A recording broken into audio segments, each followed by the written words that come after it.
Now, exclusive thanks to our sponsor OKX, who helped us to organize and deliver this event. They've recently rebranded from OKEX to OKX and launched their metaverse wallet called MetaX. It's a top-tier exchange that helps to facilitate your trade with the lowest slippage and fees. So feel free to try them out and the various features they offer in the DeFi and Web3 opportunities. So I think very much last year and some more so this year. And if you listen to some big publications like Bankless or I don't know, the DeFi or a few others, like a lot of them have predicted that this is going to be the big year of DAOs and the year that people will actually start exploring. And some have predicted that you'll see a DAO bigger than Facebook one day that really takes over the world and how it operates.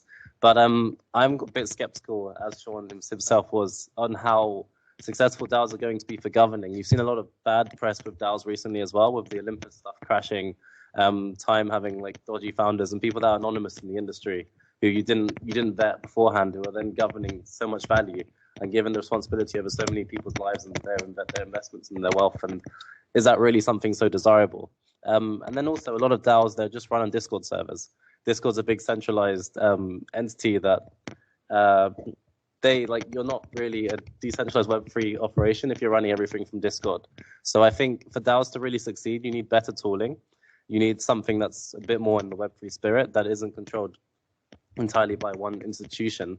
But also you need ways of having, like, I don't know, it's very hard to make governance processes that work.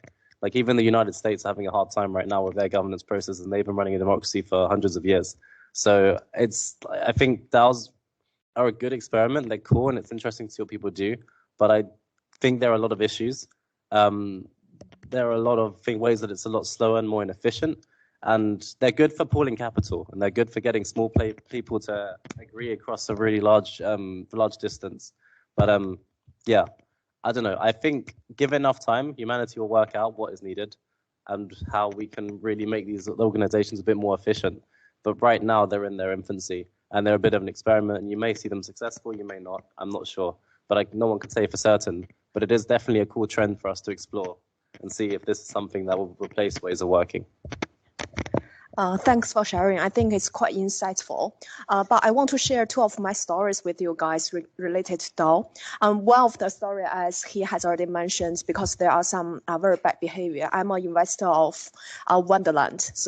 And eventually I nearly lost 80% of my investment from that DAO. So which means there are some disadvantage related to DAO, especially when some, like for example, some bad news, some bad behaviors when coming out, it seems like it's moved very slowly. And on the other side, recently, actually, because in London crypto industry, because the industry is quite small, there are roughly about 2,000 people, full-time employee in this industry. Nearly everyone know each other. And we found out there is a very interesting phenomenon, which is there are hundreds of companies, they raise funds, millions of funds from VC or from like crypto funds, and they heavily recruiting in the industry. But on the other side, the recruiter agency nearly charge 30 to 40% of their annual salary in order to fund the talents. And we, 6 of us, found this problem, and we decided to create a DAO, and the name of that DAO called London DAO. So what we want to promote it is actually what we want to close that gap and support a startup to reduce the cost of recruiting, and at the same time to help people who want to move to the industry to find a job easily. So originally, I think our motivation is good, but I have no idea like what the future looks like. We just started this DAO about two weeks ago, but I can give you like updated if I still have the chance. I come back, like for example next year or something. And related to the advantage or disadvantage of DAO, so I actually do some preparation. I think the advantage of the DAO, everyone can have a vote. So which means everyone in this classroom, you can vote. You can speak your voice. At the same time, DAO developed a common interest. So as I mentioned, because we started to set up this DAO, we have a common interest to solve this problem about recruiting in the crypto industry. And also, it's very difficult to interrupt by authorities. So I think that's advantage of the DAO, and regarding the disadvantage of DAO, I think that is very slow in decision making. So as I have already mentioned, and also sometimes common agreement, it doesn't equal to smart decision. So that's if we look at, like, for example, political in different countries, you can have a better understanding. And also DAO, each coin or each DAO, they have like different voting rights. If whales want to have like a lot of voting rights, which means whales may control DAO. So I think that's a disadvantage regarding the DAO. So that's my sharing. I'm not an expert in DAO, but according to my observation and also my experience in the industry, I feel like DAO may be the future of the governing, especially for new type of the company. It can offer a new funding methods for company in the future, but it's not company, but it's a type of like gathering a community. Yeah, so I agree with Chi's idea that a consensus unnecessary means that it's a good decision. If you compare to the traditional market, say if it's a stock, then even if all the stock equity holders agreed upon, it's unnecessarily the right decision for instance, a certain company to move forward with. Those equity holders could just be looking for a short-term profit rather than for the longevity of the project or the companies. So the question actually tracks back to the whole idea of democracy and delegation and making representatives. So I won't go in there, but certainly it's a spectrum. DAO is a spectrum of a trend. I would say it has advantages and disadvantages. Yeah, very interesting. I mean, to be fairly honest, DAO is something that everyone is just talking about right now. Like, I think Oxford Blockchain Society is forming their own DAO. There's also I think protocol called BitDAO. They donated 4 million to Oxford to help them to set up the DAO, which just shows how interesting that is. But moving on to something that I guess most of you guys will be more familiar with is, would DeFi possibly replace, TradFi, traditional finance? And if so, what sectors would it replace? In my personal opinion, I think a lot of the commercial banking stuff could be replaced by DeFi, just so you take out the middleman, and also just helps to reduce the cost of borrowing and also lending for people. And I think for the more intellectual jobs like the investment banking, it will be very hard to replace them completely. But I could be completely wrong. You never see the future. So I guess we could start with an investment banker here, Toshi, first. So the answer to this question, again, sorry, but it's a spectrum as well. Different clients would have different risk appetites and different demands from their financial advisors or financial products offerers. If you were a person who's working in a foreign country and wants to send remittance to your home country's families, you don't want to use a financial institution that charges you maybe 10%, 20% for a bank transaction, international transaction. You'd rather use a Bitcoin even if the price goes up or down. That's actually one reason that El Salvador probably implemented their Bitcoin payments.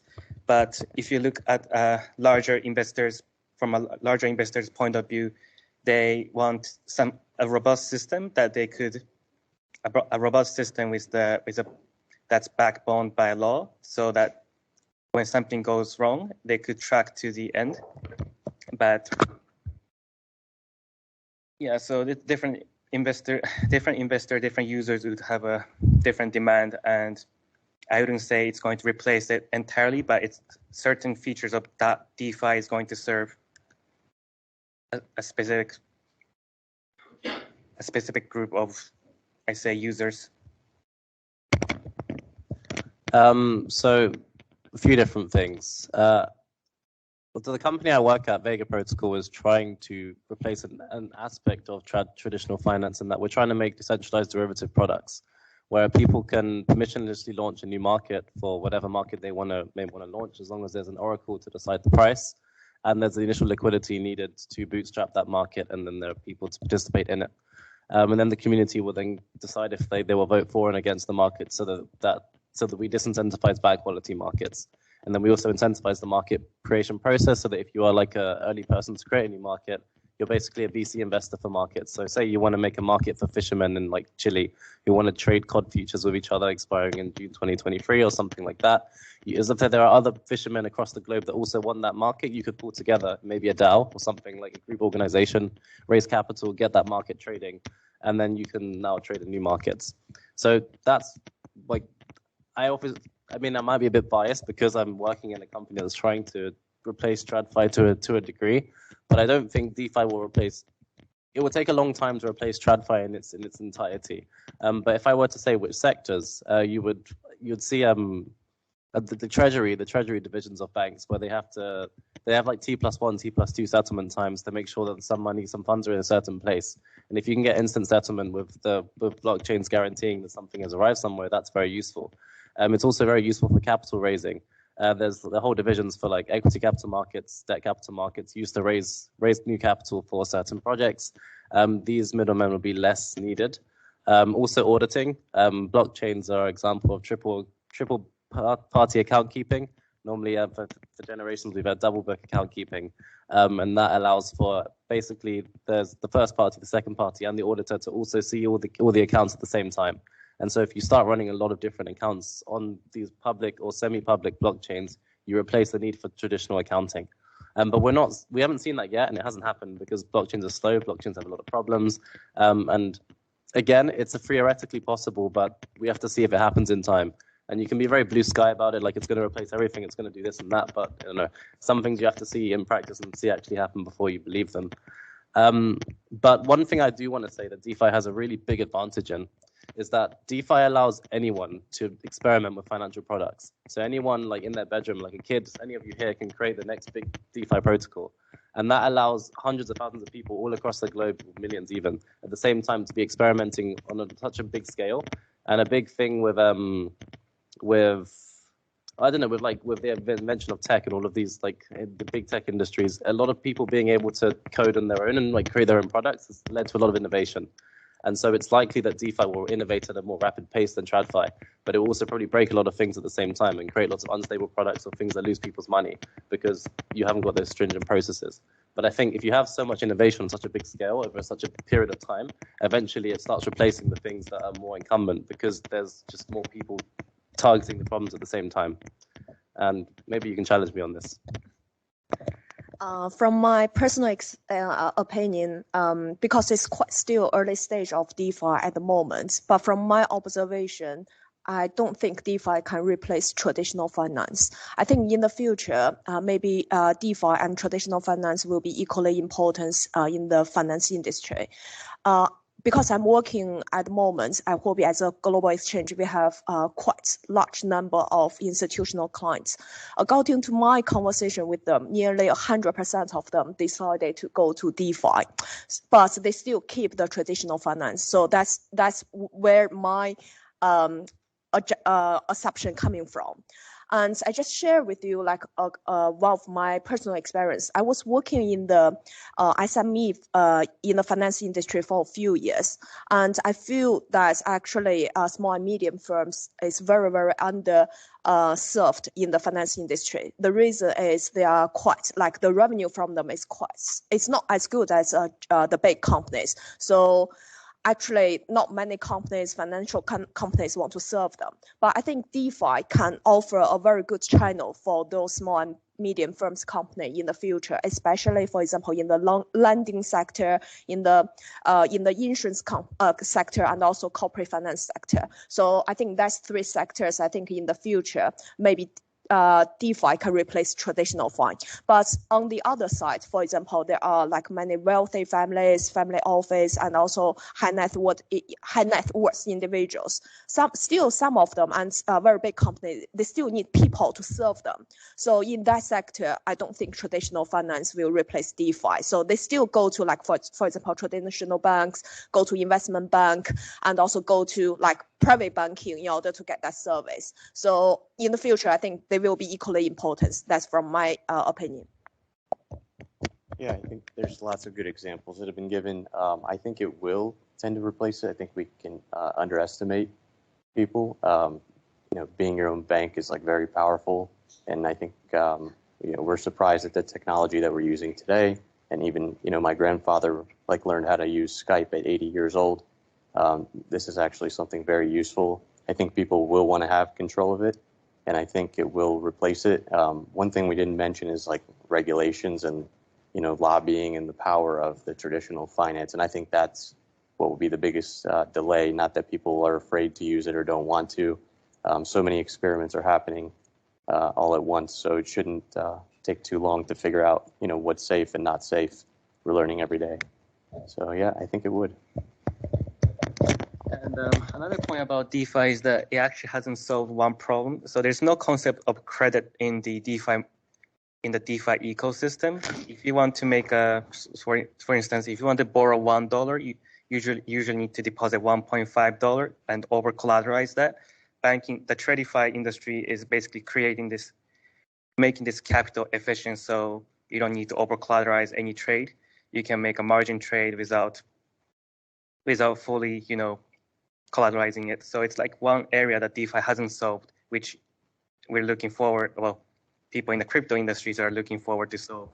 But I mean, there's plenty of projects that are trying to do something similar to that, right? You see Oasis, they claim to have under-collateralized debt and so on and so forth. So I think the problem is going to solve itself one day. We're still very young, like you guys said. 2020 was when the DeFi summer happened, and we're just 2 years from there, right? So still very young, a lot of progressions to be made, but I think we're getting there. Indeed. So it's actually where the next question comes from as well, Web3. So what would be a Web3? Web3 would be that you don't need to represent yourself with your profile photo. You can just provide someone with your address, and then the counterparty will screen your address and see your past transactions. So from basically screening this past transaction, they can determine whether if you're a credible person or not. So that could be one concept where DeFi could create the concept of credit. So you can lend money to another person with uncollateralized, basically making uncollateralized loans solely based on that person's credit. Exactly. And that brings to the topic of Web3 economy. So, guys, usually in the Web2 economy, each different company's financial sheets, balance sheets are segregated from each other. So you keep them separate, and then that's for a reason, because there are some secrets that you don't want to share with your opponents, right? But in Web3 economy, it's a bit different. Say, for example, I'm Sandbox, which is one of the biggest game in Web3 right now, and I want to buy, say, BAYC, which is an NFT from a place. What I'm actually doing is I'm attracting the user group from BAYC to try out Sandbox, so it becomes mutually beneficial. The BAYC just sold maybe for 100 ETH, and then Sandbox got probably 50 more users. So Web3 economy, in my opinion, is all about flowing around. There's no closed economy in this loop.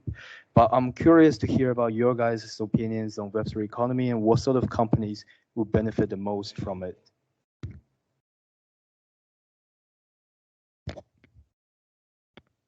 I can, sure. So there's a lot of debate about what Web3 actually is. If you Google what is Web3 or what's the definition for Web3, you won't get a straight answer, and lots of people have different definitions for it.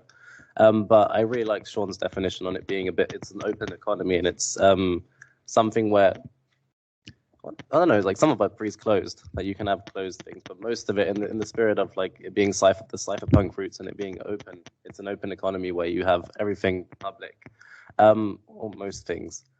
But I think a big part of it is composability, which is another big buzzword you hear in the blockchain space a lot, which means you build the building blocks for something. You might have Aave, which is a decentralized lending protocol, and then you have another protocol that will build on top of the fact that you can do lending on Aave, and it will take your staked tokens and then create something else with that. And so it's an economy where you can have all these basic primitives, and then you use those as the building blocks for making other applications. And a lot of different things are interlinked in a way that doesn't create a huge amount of systemic risk usually. If we go to 2008, when everything was really interlinked into the financial crisis and everything kind of collapsed, DeFi has had quite a few of these big collapses in the past, and even when everything is tanked from the prices going from the rate really, really high to super low, everyone's selling at the same time. Often the underlying building blocks, the things that are there, they haven't crashed, they haven't broken, and so a lot of it's quite robust. But yeah, I don't know where I was going with that, but I was trying to explain why it's an open economy that has lots of things built on top of each other, but they're not necessarily more risky. That was my point. But yeah, there's no real consensus on what Web3 is, but it's more like anything that's using your wallet address, open finance, and I don't know, anything in the blockchain space. Someone could probably give a better definition, but yeah, I don't know. I think I agree. Actually, there's not so specific definition about what is Web3. But if we look at, like, for example, Web1, so it's very similar, like you create a website and that website just like offer your service, offer your product. It's a very simple one. It's just like a showcase, something like that is Web3. And related to Web2, so if we are thinking about, for example, Facebook, Alibaba, Shopify, and Amazon, I think that is like Web2. It's have the interaction between people and also the company behind it. And related to Web3, I think there are a few characters related to Web3. The first one is decentralized, and the second is privacy, and the third one is you have the fully control of your data. Yeah, but it's still, I think it's a very still early stage of Web3. So which means in the future, maybe everyone in the industry, not only in the industry, but I mean, every users will contribute to the development of Web3. And related to the companies and industries which could benefit from most of it, I think a lot of industry could benefit. So, for example, logistic and insurance company, real estate and auditing. I just gave like 4 examples, but there are definitely more than that. So, for example, for logistic, at the moment, a lot of like data you have to fill in the system manually. But if you have the blockchain Web3 economy, so which means all the data will automatically will be stored in the blockchain, and also it cannot be changed as well. So it can apply to real estate, because at the moment, if you want to purchase a property in London, so you have to have your own buyer's solicitor and seller solicitor, and you need to, like, for example, pay your stamp duty to the government and then get it seems like a piece of paper, or it's online, a piece of paper tell you it's your property. But in the future, everything can be achieved on the blockchain and no one can change it. It will save a lot of time and money, solicitor fee as well.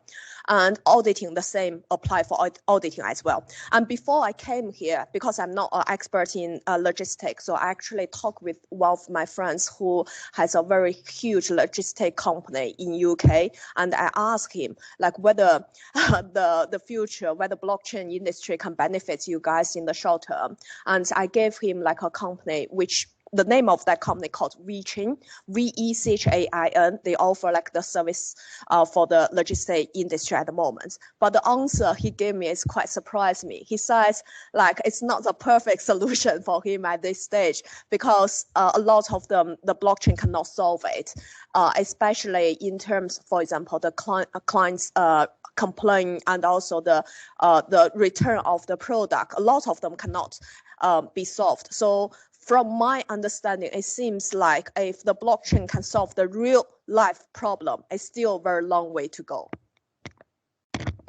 So yeah, I don't have too much more to add on this, but as far as investing, this is like mostly what we do.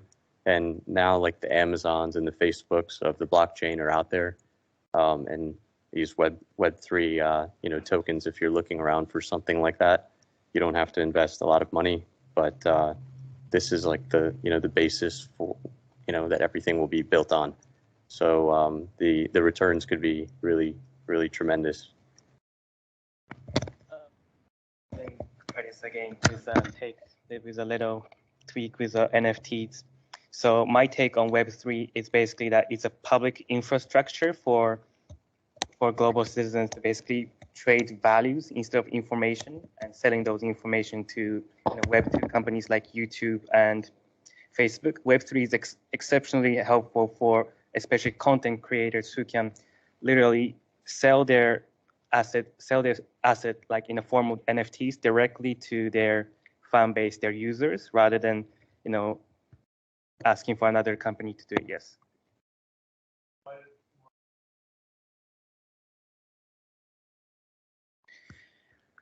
I'm not very sure about e-commerce, but from the content in the entertainment industry, I think there will be more companies shifting to the model where, say, the distribution is much more clear for the content creators when they monetize their product.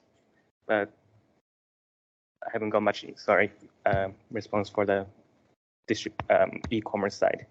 But I mean, blockchain is there to make all the transactions transparent. So ideally, it's blockchain, the item, and the stable coin or a monetary value behind it. So that when someone make a payment, they pay in. First of all, they give you the good, and they get paid in stable coin. That way, they can create a track record of their commerce rather than getting paid in cash. Like, that's one big part of financial inclusion, where if you go to the developing country, a merchant might be trading or making trade for a long time, but because that person's been trading all the time in cash, so that person might not have a track record even if he goes to a bank after all. Interesting take. So I guess the last question for today. Oh, sorry. Did someone raise? Yeah, Adrian.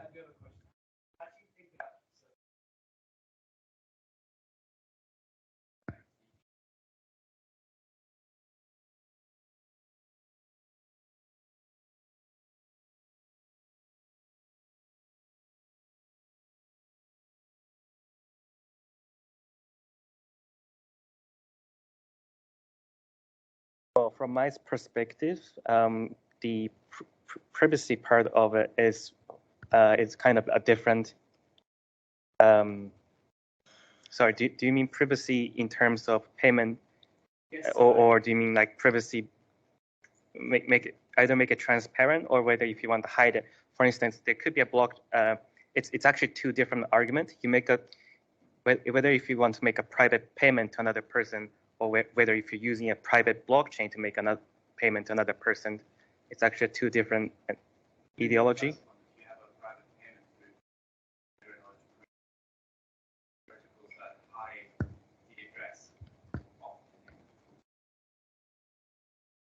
And what's the question? The question is, do you think that's going to be sort of a big player in the industry? So if people using blockchain transactions to replace cash in the same sort of anonymous way? I think there's going to be a bit of fallout, like regulatory fallout from all of these privacy-preserving solutions. And because if you look at what the central, like the Bank of England, they would want to make a public blockchain or public thing that would be used to store everyone's addresses, and you can see what's going on, and you can audit it, and you can tax it.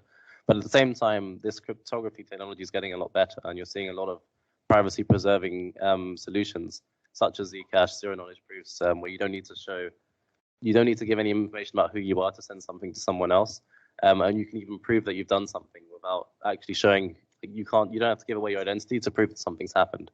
And so once these technologies get a bit more widespread and a bit more enabled, I think you're actually going to see a lot of pushback from governments and a lot of the controlling powers that exist right now, and they might be outlawed in a bunch of countries, as like a lot of countries try to outlaw Bitcoin, and yeah, I think they'll really conflict with the things we have now and with the powers that be right now, and I don't think the future will be so. Like right now, it's a bit under the radar, but I think in some point it's actually going to be quite a big conflict. And yeah, I don't know. If the technology becomes so good that you can hide everything you're doing, then a lot of people will just money launder or hide, or they'll hide from the government. They want to pay the taxes. There's lots of bad stuff that could happen. So I think we're going to see some fallout from that. I don't know how it's going to end up or what's going to happen, but I think you'll see a lot of outlawing and a lot of bad things in the next couple of years as this technology matures. Cool. Sorry, I'll take the questions afterwards. So just a veering of the time, so we'll just move on to the very last question. So I guess all of these guys, they work in the field for, I guess, probably more than 2-3 years now. And all of us are still students, and some of us might want to break into this field. This question might be interesting for you guys. What's your path from the beginning of, jumping into crypto to where you are right now? And we guess we can start with Toshi. Yeah, sure. I can share my path. So I started I entered the industry in 2017. I started basically trading crypto. I found this thing. Before that, I wanted to become a overnight millionaire from trading stocks. But then, hey, it was the right time. I found this thing called crypto. I have been trading, I think, all since then. Of course, there was a market turbulent upward and downward. During the market upward, I was basically doing a lot of marketing and doing like evangelist activities. And during the market downturn, you go through a lot of psychological pressures and stress. So you ended up basically, if you trade all the time, you ended up, and then you're basically, your bet doesn't go well. You start look for the reason it doesn't go down, and you start look for the doomsday scenario. And then basically that's where I started building actual skills in, for instance, well, what skills did I build? I think I'm not sure. All I did in the past 4 years are smile during the market going up, and then when it's going down, I used to hold events like this and then start talking about the technology part of it and how it's actually going to help the people.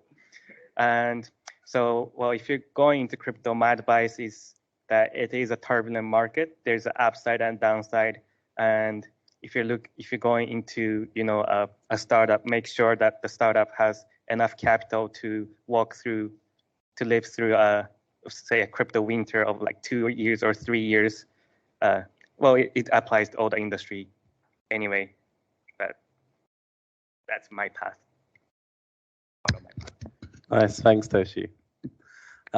So I first found Bitcoin in 2012.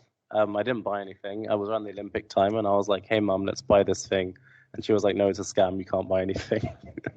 So then I was like, "Okay, cool." And then I forgot about it. I didn't actually no. Then I downloaded the Bitcoin blockchain. I tried to mine, but then it was like this really old laptop, and it wasn't going to work. In 2012, so it didn't work out. And then a few years later, I think 2017, I was at university, and then I found out about Bitcoin and other cryptocurrencies again over the summer. And I was like, okay, this thing is still around, it exists, and it's clearly grown a bit from then, so why is it so interesting? So I started doing a lot of reading, and I spent the summer reading, going on, exploring like Twitter. A lot of people on crypto Twitter. I was watching YouTube videos, I was looking at reading papers, and I just got really interested into the whole space, and I was looking at mostly at the technology this time. Like at the start, it was like, well, it's Bitcoin, it's cool. And the second time I was like, it still exists, so there must be something behind it. So I did a lot of reading, and then I came back to uni and I was like, hey, I think we should start a blockchain society, and we should have some groups of people talking about these sorts of things, and we should start getting people, companies and people, and start speaking about it. So then I think I tried to do that, and then some other students beat me to it, and they'd already made this London Blockchain Labs thing. And then I joined them when they're like the very beginning. And we just started creating the societies at UCL, LSE, Imperial College London. I've actually had a few events here, and I was running a lot of different events in the space, conferences each year, and doing lots of speaking events like this. And from actually helping out at these events, I got asked to help out at a conference. There was a big conference around here. I was helping out this VC fund. And then I met the company that I'm currently working for when I was at one of these things. We were just networking, and I was talking to them.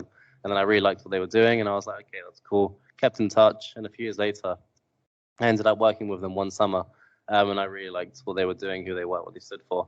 And yeah, it was a bunch of people that had been in like the traditional finance industry for a long time, and they'd seen like a way of doing things better, and they had a whole idea. They had a research team, they had papers, and I was like, it's very interesting. It's a cool problem to work on. And so I figured I would take the gamble and go into the crypto industry.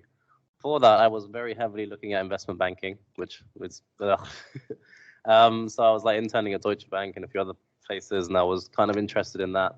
And then banking's cool, like maybe one day. But and then I was like, okay, I might as well take a big career risk. I'm gonna deep dive into this crypto thing. I understood the fundamentals, and I kind of saw there was potential there. And I figured, like, you might as well take the gamble for a few years. It may turn out to be a bigger thing than you think. And that was before NFTs existed or like DeFi got so big. I remember the conference where I met the team at was called DeFi London conference, and that was like one of the first DeFi conferences, and it was just like people just talking about what is this thing. So things have grown since then. It's been very interesting, but by going to events like these and talking to people, networking and speaking to people in the industry, I kind of got more and more sold on the promise it could have.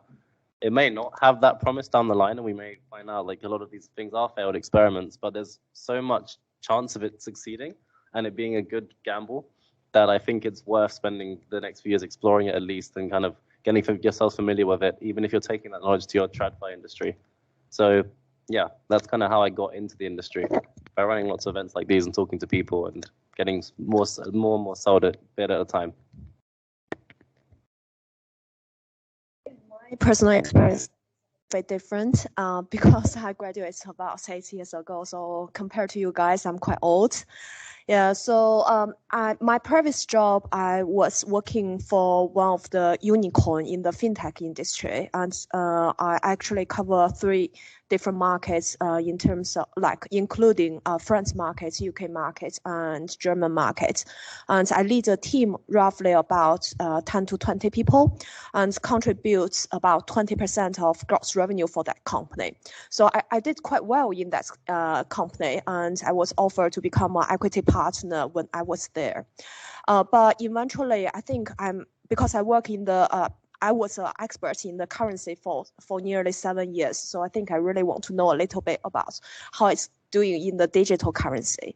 So that's the reason I decided to leave and look at around the opportunities in the crypto. But before I left my previous company, my boss told me, "Chi, you have 30 years of your career. Why you risk your career in an industry without regulation?" But I didn't listen to him. I still moved from my previous company to Huobi. At the beginning, I just applied for a very junior job because I didn't have any experience in the industry. It seems like a very junior role. But after talking with them, and it seems like the line manager, I mean, it's not a line manager, it's more about like a global head, mentioned like I have experience to leading the team, everything, and they are very comfortable, like I can become a general manager of this company in UK. I feel like actually I was trusted by this company, and I'm very grateful they gave me this opportunity to work in the crypto. And when I joined this industry, I think this industry is quite like small or something, but after working for nearly a year time, I feel it's much bigger than what I thought. And also I feel like I can feel like it's a future in the not only in the finance industry, but also it related to other area as well. So at the moment, because I know nothing about industry, I try to equip myself as much as possible. So since I joined the industry, I started to contact like crypto industry founders. And actually, I have already recorded 2 videos in terms of crypto balls. So I just try my best to learn from the experts in the industry. I do like, it seems like a talk YouTube video. So I interview the CEO of different crypto companies and try to learn from them. So usually most of people, some of them are coming from a exchange background, crypto exchange background. Some of them maybe from DeFi, some of them from NFT. So that's where I learn the knowledge in the industry, because sometimes as a senior manager, you can't learn from your colleague. Sometimes you have to make your decision very quickly. So I usually learn from the expert in the industry. I think that can be a very good way in the future. If you guys have the chance like to work in the industry, try to attend as much as events as possible, and also get involved in the different projects in the industry, because as I mentioned, it's very heavily recruiting at the moment. A lot of companies have 200 or 300 headcounts to recruit in the next few months. So it could be a very good opportunities to jump from as a student to the industry. And my personal experience, I didn't study finance. I studied human resource management, but now I still working in the trading sector, working in the crypto. And there are very, very few female in this sector. So I think as a female, as a minority, it has a lot of opportunities here. So I encourage you guys to apply. Awesome. Yeah, I would definitely say if you're thinking about applying in the crypto space, that you do it as soon as possible, because I was interested in it in 2017, but I never thought to apply for a crypto job. And now, I missed all those years and just getting into it now could have made quite a bit of money and known more about, DeFi summer when that when that came up. I mean, no one really has too much experience with it. It was just a year and a half ago. It's still early for you guys. So but yeah, my route was I was a financial analyst, and my boss started mining Bitcoin. He was working, we were working at a law firm all together. So I came here, did the MBA, and after that, he brought me on to manage the Bitcoin and other things that he had bought. That's really my path. But I would encourage you guys, to do some networking. I went to the CC forum, and I was able to meet Craig Wright, who thinks he's Satoshi. I met Roger Ver, who thinks he has Bitcoin, but it's Bitcoin Cash. Maru Patel, another famous guy. Tone Base is a big trading guy that I follow. And I also was very interested in trading. I was also doing stocks too at the beginning, and found it to be so boring. Even doing like triple leverage stocks is like nothing compared to even Bitcoin. You fall asleep doing that. Now we're doing like 5x Ethereum and other things like that. So you can never go back to stocks. It's you can get in 1 hour the gains of 10 years on some of these things. But I would also recommend the last most important point is for you guys not to do any day trading. I really recommend it. You guys, nobody wins doing day trading. What we do a lot of times is like swing trades. So periods of, weeks or months. If you don't see a good trade, you just don't take it. You don't have to trade every day. It's a guarantee you guys will lose all your money if you start day trading. There's nobody that's good at it. The people teaching trading are making money off of teaching how to trade. They would be trading if they were making money. They wouldn't be wasting their time teaching. So just be really careful about that. And if you're interested in the crypto space, buy some Bitcoin and Ethereum and hold it long term. And the good thing about a lot of these small altcoins is that they're asymmetrical bets. So you can put in $500 and you can make 100,000 off of them. So that's a good thing. You can lose on 10, 15 of these, and if you just get one, you still double or triple your money. That's the only good thing about it. Just be careful about how you manage your money and your investment strategies. And yeah, thank you so much for sharing, guys. And just to wrap up today, I would like to share one quote from my former boss. My former boss was the head of Quantec, Goldman Sachs in New York. And we worked on some VC projects together. We did a few cool things, I guess, in DeFi as well. He said to me one day when I was talking to him about whether I should go to an investment bank, do a trading job there, or, come to crypto and, take a 50% pay cut and do some crazy stuff. He told me, why don't you work in crypto, right? Although it sounds stupid, but usually when people think you are stupid, you might be a genius inside. When people are skeptical about your ideas, that's where the true alpha lies. So I guess the same could apply to many things. And if you guys are thinking about jumping into crypto, just do it, just ape in, go on leverage or whatever, learn from it, and then you move on from it. So just there is one guy who didn't manage to come today. He was supposed to fly from Hong Kong, but he didn't manage to. This guy's a director at OKX, and he sponsored today with the pizzas and the drinks. So while you guys are grabbing drinks, I guess we could play the video. Yeah. Hello, everyone. My name is Lennix. I'm the executive director of OKX. So OKX is a leading cryptocurrency exchange by many metrics in terms of trading volume, in terms of users. Right now, we currently rank as top 2 exchanges in the world. We are actually serving millions of users in over 100 countries, and we provide spot, margin, futures, options, all kind of cryptocurrency trading instruments within our platform. At the same time, we also provide product for users to access crypto, DeFi, GameFi, and many components in crypto space. So today I'm going to speaking about the exciting development in the blockchain world. So I'm sure everyone is very exciting to having heard about NFT. In a nutshell, NFT is a short for non-fungible token. It's basically a digital identity for a non-fungible token for different kind of asset class that are available in crypto world. It can be different kind of art pieces, drawing, musics, or different kind of in-game token. Could be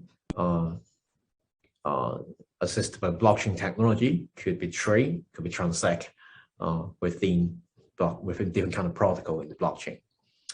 So we believe NFT is a very, very crucial element in the metaverse, and we believe that metaverse eventually we're going to we're living happily in our physical world, but at the same time we're going to have a jobs, have a responsibility, have an identity, living, breathing, working in metaverse.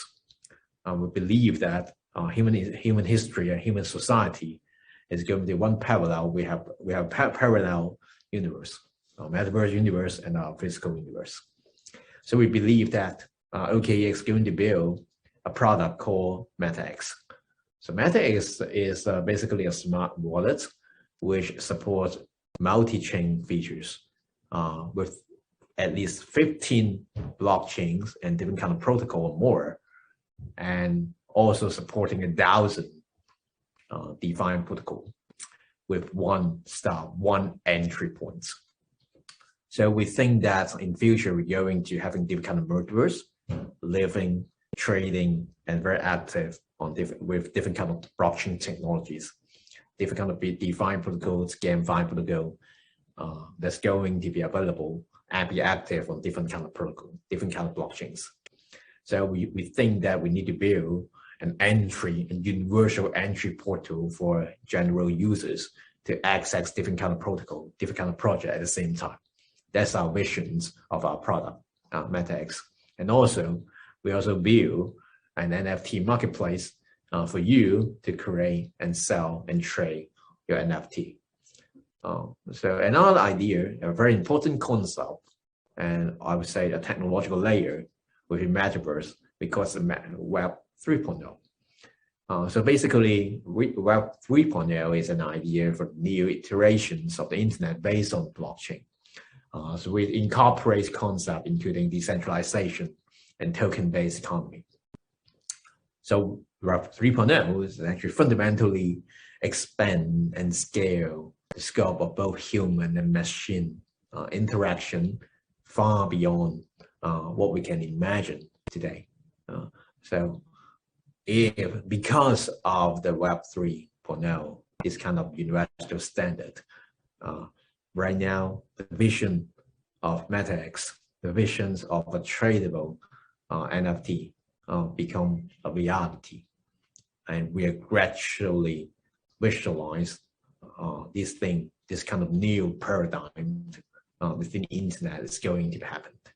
OKX is fully committed to building a blockchain-powered metaverse and crypto space.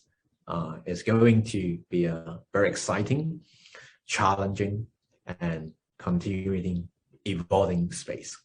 And we are actually looking for talented people to join our team as curious and also as passionate to build a decentralized futures with us. Thank you so much for today. I'm very happy to meet you guys in the future.